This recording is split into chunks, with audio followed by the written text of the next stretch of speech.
बिस्मिल्लाहिर्रहमानिर्रहीम अस्सलाम वालेकुम नाज़रीन, मैं हूं आपका मेज़बान दानिश अंसारी और आप देख रहे हैं मेरा YouTube channel Danish Ansari official. नाज़रीन, आज हम बात करेंगे मलिक महबूब साहब से। आप सबके फेवरेट हैं, मशहूर एस्ट्रोलॉजर हैं। अस्सलाम वालेकुम मलिक साहब, कैसे हैं आप? वालेकुम अस्सलाम। अल्लाह का करम है। आप बताएं दानिश भाई, आपकी क्या हाल चाल है? अल्हम्दुलिल्लाह मलिक साहब, मैं भी ठीक हूँ। मलिक साहब, मैंने आपसे गुज़रा प्रोग्राम में एक प्रेडिक्शन ली थी, आपसे पूछा था कि सर 9 से 10 अप्रैल को पीटीआई का प्रोग्राम है जलसा करने का, और आपने कहा था ये बहुत गलत दिन रख रहे हैं। सर, आप क्या देख रहे हैं? पीटीआई का नई हिकमत अमली क्या अब आइंदा आने वाले दिनों में बेहतर होगी? क्योंकि अब तक की जो क़यादत है, जो वो इक़दामात कर रहे हैं, उनसे कोई रिज़ल्ट नहीं मिल रहा। 15 अप्रैल के बाद अगर ये कोई स्टेप उठाते हैं तो बेहतर रहेगा, उससे पहले नहीं अच्छा लगता। 15 अप्रैल के बाद ही कुछ बेहतरी नजर आती है। Okay sir. सर, इस वक्त जो हुकूमत इकदामात कर रही है, ना सिर्फ पाकिस्तान में बल्कि आलमी लेवल पे भी मीडिया जो है वो उनकी काफ़ी तारीफ कर रहा है। और लेकिन आप ये बता चुके हैं कि ये सब आर्जी है और हुकूमत इस साल मुमकिन है चली जाए। जिस तरह ये हालात बने हैं हुकूमत के हक में, आपने बता रखा है किसी तरह हालात बनेंगे इनके मुखालफत में। वो कैसे बन सकते हैं? क्या हालात हो सकते हैं? क्या चीज़ दिखाई दे रही है? कोई बड़ा रिसेशन आ सकता है? कोई डिप्लोमेटिक लेवल पे कोई सेटबैक हो सकता है? क्या हो सकता है? इस हुकूमत का मुस्तकबिल क्या देख रहे हैं इसका? जिस तरह 4 प्लेनेट आए हैं, हर प्लेनेट के बहुत सारे सिग्निफिकेंट होते हैं, तो मुझे इसमें डिप्लोमेटिक दिखता है, इंटरनल पॉलिटिक्स दिखता है और सबसे ज्यादा महंगाई दिखती है। अभी आप रुके सर, अल्लाह करे, मैं फिर से कह रहा हूँ, महंगाई ना आए, लेकिन बहुत ज्यादा क्लियर आपको महंगाई नजर आएगी 15 अप्रैल के बाद। तो अभी मुझे लगता है कि ये अगर रुक भी जाए तो ये आपके सामने आएंगे और एक तरह से क्राइसिस का सामना करना पड़ेगा इस तो मुझे नहीं लगता कि ये अगस्त सितंबर के बाद इस चीज को कंटिन्यू कर पाएंगे। फिलहाल तो यही नजर आ रहा है, लेकिन आगे आगे जैसे जैसे टाइम गुजरेगा, प्लानिटरी ट्रांजिट होती रहती हैं, उसके हिसाब से फिर मैं आपको बताऊंगा। लेकिन फिलहाल ऐसा लग रहा है कि अगस्त सितंबर से ज्यादा ये, जुलाई अगस्त से, आई मीन, से ज्यादा आगे ये नहीं कर सकते समय। खान साहब का जिक्र इस सारी सिचुएशन में कहीं नहीं हो रहा, और हमारा मकसद है कि हमारे जो देखने वाले हैं उनके उन तक खान साहब की सेहत के हवाले से, उनके जायचे के हवाले से मालूमात पहुंचाते रहें। तो सर, खान साहब के हवाले से आप क्या देख रहे हैं? क्या अप्रैल में खान साहब के जायचे में भी कोई आपको बेहतरी दिखाई देती है? क्या खान साहब की सेहत के हवाले से बता दें, खान साहब कोई हिकमत अमली, कोई तरतीब दे सकते हैं, कोई सफ़े दुरुस्त कर सकते हैं? क्या चीज़ दिखाई देती है अप्रैल के महीने में? देखिए, मैंने खान साहब का टॉपिक क्लोज कर दिया। मैंने आपको पहले भी बताया था, मार्च की जो एंड था, डेडलाइन थी, और 10-15 दिन मैंने ऊपर भी गिन लिया था। मैंने आपको बताया था कि मेरे पास ना उनका जायचा है सही, ना मेरे पास वक्ती जायचे के लिए नंबर है। तो मैं उस पर बात ही नहीं करूं कि जिसमें वो सही चीज बैठ नहीं रही हो। बार बार करना, गलत एडवाइस करना मुझे अच्छा नहीं लगता। बेशक इसमें लोग जो भी कहें, I am ready to hear, लेकिन उनका मुझे बर्ड डिटेल सही नजर नहीं लगती। मतलब जो नजर आ रही है वो गलत बर्ड डिटेल है। इसलिए मैं खान साहब के ऊपर ज्यादा बात नहीं करना चाहता हूँ जी। सेहत के मामला जो वक्ती जायचे में पुराने निकाले थे, वो अगस्त सितंबर तक मुझे अच्छे नजर नहीं आ रहा। इस जिस वक्त हम ये प्रोग्राम रिकॉर्ड कर रहे हैं, अमेरिका के नायब सदर जेडी वेंस जो हैं वो रवाना हो चुके हैं अमेरिका से, और पाकिस्तान, जब हम ये प्रोग्राम रिकॉर्ड करेंगे उसके 2-3 घंटे बाद वो पाकिस्तान मुमकिन है पहुंच जाएं। सर, पाकिस्तान के सर पे ये सहरा आया है कि उसने दुनिया में होने वाली तीसरी जंग अज़ीम, उसको आर्जी तौर पे कह सकते हैं या मुस्तकिल तौर पे, अल्लाह बेहतर जानता है, उसको रुकवा दिया है। अब सारी दुनिया पाकिस्तान को मुबारकबाद भी दे रही है, तारीफ भी कर रही है। अफगानिस्तान के साथ भी पाकिस्तान की जंग बंद हो गई है, और पाकिस्तान में आखिरकार ईरान की क्यादत भी आ रही है, अमेरिका की क्यादत भी आ रही है। सर, बज़ाहिरी तौर पे तो हमें दिखाई दे रहा है कि पाकिस्तान बहुत अच्छा डिप्लोमेटिक लेवल पे काम कर रहा है। एक तो मुझे ये बता दें कि पाकिस्तान के सर पे ये सहरा कैसे आ गया? दुनिया में और भी ममालिक हैं, रशिया है, चीन है, इंडिया है, और ममालिक भी बहुत सारे हैं, लेकिन सब एक साइड पे रहे। पाकिस्तान ने डिप्लोमेटिक लेवल पे शायद ज़्यादा अच्छा काम कर दिया, या सितारे बेहतर थे, उस तरह भी फ़ायदा हो गया। और बज़ाहिरी तौर पे हमें जो कामयाबियाँ दिखाई दे रही हैं, क्या ये वाक़ई कामयाबियाँ हैं? क्या वाक़ई जंग बंदी हो जाएगी? पहले इस हवाले से काइंडली क्लियर करें। देखिए दानिश भाई, मैंने जब लास्ट आपको वीलॉग में बताया था कि एक मून की ट्रांजिट है जिसमें एक उम्मीद की किरण है छोटी सी, कि मामला बेहतरी की तरफ जाएंगे, लेकिन ये टेम्परेरी होगा। अब जैसे मैंने आपको लास्ट डेट दी थी कि 11 से लेके 20 तारीख फिर मामलात में एग्रेशन, डिप्रेशन, एंजाइटी के प्रॉब्लम नजर आ रहे हैं। तो ये मामलात वैसे ही नजर आएंगे। अब अल्लाह करे, मैं फिर से कह रहा हूँ, मैं अच्छी बात नहीं कह रहा हूँ, अल्लाह करे मैं गलत हूं और ये चीजें बिल्कुल इसके बरक्स निकले, मुज़ाकरात हो जाएं। लेकिन एक बात है, सैटर्न सैटर्न सैटर्न सैटरडे के दिन सैटर्न का होना डेफिनेटली डिलेज दिखाएगा। ये मुज़ाकरात पहले राउंड में नहीं होने वाला है। ये मुज़ाकरात आपके में भी शायद कम से कम 3 से 4 स्टेजेस में हो, डिले हो, या यूं कहा जा सकता है कि किसी गलत फहमी का शिकार हो, इसमें कोई शक नहीं है। अगर आप ये सोच रहे हैं कल सहरा सज जाएगा, तो ये मुआवजे से कम नहीं है। इसमें धोखे के बहुत ज्यादा चांसेस हैं, मैं फिर से बता रहा हूँ। और इसमें धोखा ऐसे हो सकता है कि जिस वक्त ये फाइनल स्टेज पे पहुंचे या अपने अपने टर्म्स रखें, वहां पे किसी तरह की मिसअंडरस्टैंडिंग होगी, क्योंकि कल ही मर्क्यूरी भी एंटर होने वाला है पाइसेस में। और यहाँ पे कहा जाता है इतने सारे ये प्लेनेट एक जगह पे होना एक तरह से फिर एक नए ड्रामे की बिगनिंग दिखा रहा है। और ये नया ड्रामा आपको हो सकता है 17-18 अप्रैल के करीब दिखाया जाए, लेकिन ये अभी डिफिकल्ट फेज है। अल्लाह करे अच्छे से गुजर जाए। मुझे ये एक नया जंग की बिगनिंग दिख रही है। ओके सर, सर मुझे भी कुछ ऐसा ही दिखाई दे रहा है और दफाई तजियाकार भी ये कह रहे हैं कि इन्होंने इसराइल जो है वो जंग बंदी नहीं चाहता। उन्होंने लिबनान पे हमला कर दिया है और वहाँ पे सिविलियन आबादी को निशाना बनाया है। सैकड़ों लोग जो हैं वो इसमें जाँ बाग हो चुके हैं और कई हज़ार जख्मी हैं। इस वजह से इसराइल के इस इकदाम की वजह से जो ईरान है उसने स्टेट ऑफ हॉर्मोज को दोबारा बंद कर दिया है और सख्त किस्म के वहाँ पे शराइत नाफिज कर दिए हैं कि जिस जहाज़ ने यहाँ गुजरना है उसने इतना टोल टैक्स देना है।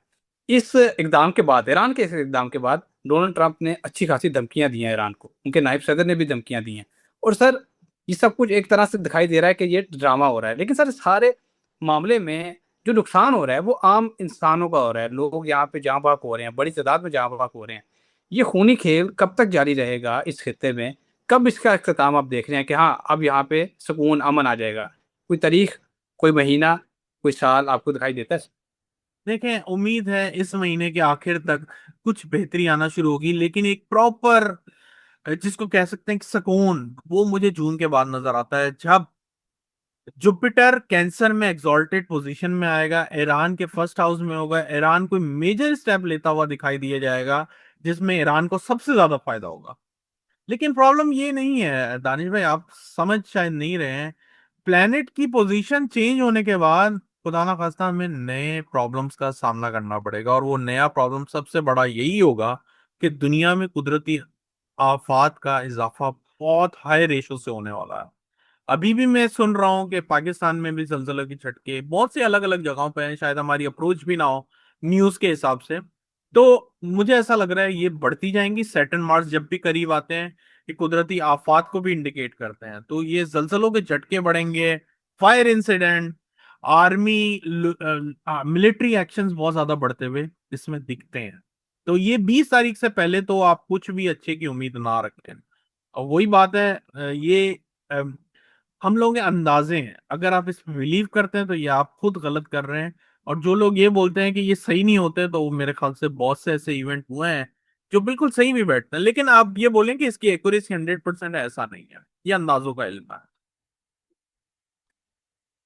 Okay sir. अच्छा सर, आलमी मईशत हमने देखा था ईरान, अमेरिका, इसराइल जंगबंदी से पहले क्रैश कर गई थी। पूरी दुनिया जो है वो एक तरह से ग्रेट डिप्रेशन की तरफ जा रही थी। जो फाइनेंशियल एक्सपर्ट्स हैं वो ये कह रहे थे कि दुनिया एक मरतबा फिर एक बड़े कोलैप्स की तरफ जा रही है और दुनिया की जो मईशत है वो अब तबाह हो जाएगी। इस तरह की प्रेडिक्शंस की जा रही थी। लेकिन हमने देखा है कि जब से कि जंग बंदी हुई है, आलमी मईशत में कई ट्रिलियन डॉलर्स का इजाफा हुआ है। लोग, इन्वेस्टर दोबारा से इन्वेस्ट कर रहे हैं, सारा कुछ कर रहे हैं। सर ये क्या वक्ती तौर पे है? ये क्या वजह है कि दोबारा से ऊपर चला गया है अचानक? हालांकि अभी सिर्फ जंग बंदी सिर्फ बज़ाहिरी तौर पे हुई है, मुकम्मल तौर पे जंग बंदी नहीं हुई। इसके पीछे आप क्या चीज़ देख रहे हैं? क्या ये, क्योंकि हमारे कई लोग देखने वाले वो फाइनेंशियली कोई एडवाइस भी चाह रहे होते हैं। आप क्या देख रहे हैं, ये स्टेबल रहेगी या फाइनेंशियल जो मार्केट है या खराबी की तरफ दोबारा जा सकती है? ये एक्चुअली धोखा है। राहु के इन्फ्लुएंस यही होता है कि वो बहुत एक्सट्रीम लेवल्स दिखाता है, चाहे ऊपर की तरफ हो नीचे की तरफ हो। ये धोखा है। ये बहुत ज्यादा वॉलेटाइल अभी भी रहने वाला है, बल्कि ये क्रैश की तरफ ज्यादा आएगा। ये टेम्परेरी एक रिलीफ है, टेम्परेरी रिबाउंड है। आगे जाके आपको इसके बहुत ज्यादा नताइज देखने को मिलेंगे। अल्लाह करे अच्छे ही देखें, लेकिन मेरी नजर में ये क्रैश की तरफ ज्यादा आएगा। तो ये सब टेम्परेरी चल रहा है। Okay sir. अच्छा सर, हमने एक चीज़ देखी है कि जब भी पाकिस्तान किसी आलमी सतह पर कोई काम करता है तो हमारे हमसाए ममालिक जो हैं उनमें एक जेलसी का फैक्टर वहाँ पे चढ़ दौड़ता है और वो लोग पाकिस्तान में दोबारा से दहशतगर्दी को स्पॉन्सर शुरू करना शुरू कर देते हैं। आपको क्या दिखाई देता है? क्या इस सारे मंजरनामे में दोबारा से पाकिस्तान में खुदा ना खास्ता कोई महाज खुल सकता है, कोई दहशतगर्दी बढ़ सकती है? हमारा मकसद ये होता है लोगों को ज़हनी तौर पे तैयार रखना, उन्हें पता हो कि ये खबर भी हमें सुनाई दे सकती है आइंदा आने वाले दिनों में। क्या भारत पाकिस्तान के खिलाफ दोबारा कोई साजिश कर सकता है? देखिए, भारत का तो मैंने आपको बताया, एक विंडो ओपन है, 15 मार्च से लेके 15 मई के दरमियान ऐसी हरकत होगी। अल्लाह करे ना हो। और बल्कि भारत से ज्यादा मुझे ऐसा लगता है कि पाकिस्तान में इंटरनल पॉलिटिक्स भी जो है डिस्टर्ब होते हुए आपके सामने आएंगे। और मैंने कहा था महंगाई का तूफान आपको 15 तारीख के बाद दिखेगा, तो अभी 15 आई नहीं है। अगर इन्होंने पेट्रोल डीजल की कीमतें कम की हैं, बहुत अच्छी बात है। लेकिन ये महंगाई एक दफा ऊपर आ जाती है, नीचे नहीं जाती है। और पाकिस्तान में ऐसा टाइम ही नहीं चल रहा कि उधर ऑल इज वेल दिखाया जो जा रहा है, वैसा ऑल इज वेल टाइम चल रहा हो। मुझे लगता है गरीब आदमी के ऊपर जो बोझ पड़ चुका है वो शायद ही कम होगा, अभी नहीं नजर आता ऐसा। Okay sir. अच्छा सर, कुछ लोग ये भी कह रहे हैं, एक्सपर्ट्स ये कह रहे हैं कि डोनाल्ड ट्रंप का जो टाइम है वो ख़त्म होने वाला है और जो अमेरिका के नायब सदर हैं वो सदारत की कुर्सी के नए उम्मीदवार हैं, वो नए सदर बन सकते हैं। और शायद इसी वजह से वो कोशिशें भी कर रहे हैं कि मुज़ाकरात के जरिए अमेरिका इस जंग से निकल जाए। आप क्या देख रहे हैं? क्या वाकई डोनाल्ड ट्रंप की हुकूमत अब जाने वाली है, उनकी जगह कोई नया जो शख्स है या नया चेहरा है वो आने वाला है? ऐसी कोई चीज़ आपको आने वाले दिनों में दिखाई देती है? जी बिल्कुल, इसके बहुत ज्यादा इम्कान आते हैं, चाहे वो इस जंग में रहें या निकलें। वैसे मुझे बहुत ज्यादा इसका अंदेशा है, मैं अप्रैल के स्टार्ट से बोल रहा हूँ। अमेरिका ऐसा कोई शॉर्टकट करेगा या ऐसा कोई सीन क्रिएट करेगा जिससे अमेरिका पतली गली से निकल जाए। और वही हो रहा है, अमेरिका ही निकलेगा, बाकी मिडिल ईस्ट के कित्ते में अभी आग नजर आती है। अभी ये सॉल्व होता हुआ नजर नहीं आ रहा। और ये अपना टाइम पूरा नहीं कर पाएंगे डोनाल्ड ट्रंप, ये मैंने आपको पहले भी बताया। और अगर ये इस जंग से निकलेंगे तो मई जून तो अच्छे से गुजरेगा। नेक्स्ट इन्होंने नया हदफ इनका ग्रीनलैंड है, जिसकी हम बात फिर कभी करेंगे, वो अक्टूबर नवंबर में फिर आपको वहां का मास गर्म नजर आएगा। Okay sir. अच्छा सर, इस सारे मंजरनामे में एक नई चीज ये हुई है कि चीन ने ताइवान को एक स्ट्रेट फॉरवर्ड वार्निंग दे दिया है। चीन ने कहा है, चीनी सदर ने कहा है, अच्छा चीन की हुकूमत ने नहीं बल्कि चीनी सदर ने बताते खुद ही ऑफिशियली बयान दिया है। उन्होंने कहा है कि ताइवान की आज़ादी को ना कभी कबूल करेंगे ना इसे बर्दाश्त करेंगे। क्या चीन ताइवान के साथ कोई नया महाज खोलने जा रहा है? क्या चीन ऐसा हो सकता है इस सारे बहती गंगा में चीन भी हाथ धो ले और ताइवान पे जो उनका वो कहते हैं हक बताते हैं कि ये हमारा हक है, जिस तरह हांगकांग को उन्होंने अपना हिस्सा बना लिया, इसी तरह वो ताइवान को भी हिस्सा बनाने जा रहे हैं? 100% सर। इसकी न्यूज आपको 15 अप्रैल से 15 मई के बीच में मिलेगी, ये बात पक्की है। चीन ताइवान का जिक्र मैंने इस साल के शुरू में किया था कि चीन जो है ताइवान पे अटैक कर देगा, और मैं आपको अभी फिर से बता रहा हूँ कि ये होने वाला है। और ये फिर जो है मामला फिर एक तरफ से अग्रेशन की तरफ बढ़ेंगे। तो ये 15 अप्रैल से 15 मई के दरमियान में नए महाज खुलते हुए दिख रहे हैं दुनिया में। ओके सर, बहुत शुक्रिया सर, आपने अपने कीमती वक्त में से कुछ वक्त निकाला। हमारे नाज़रीन का भी शुक्रिया, इतना अच्छा फीडबैक देते हैं, कमेंट्स करते हैं, सवालात पूछते हैं। आपके सवालात हम प्रोग्राम में भी शामिल करते हैं। सवालात पूछते रहा करें, अपना फीडबैक देते रहा करें। इंशाल्लाह नेक्स्ट प्रोग्राम में ऐसे ही दिलचस्प टॉपिक के साथ दोबारा पेश होंगे। अगली वीडियो तक के लिए मुझे और बुलेक महबूब साहब को इजाज़त दीजिए। अल्लाह हाफिज़।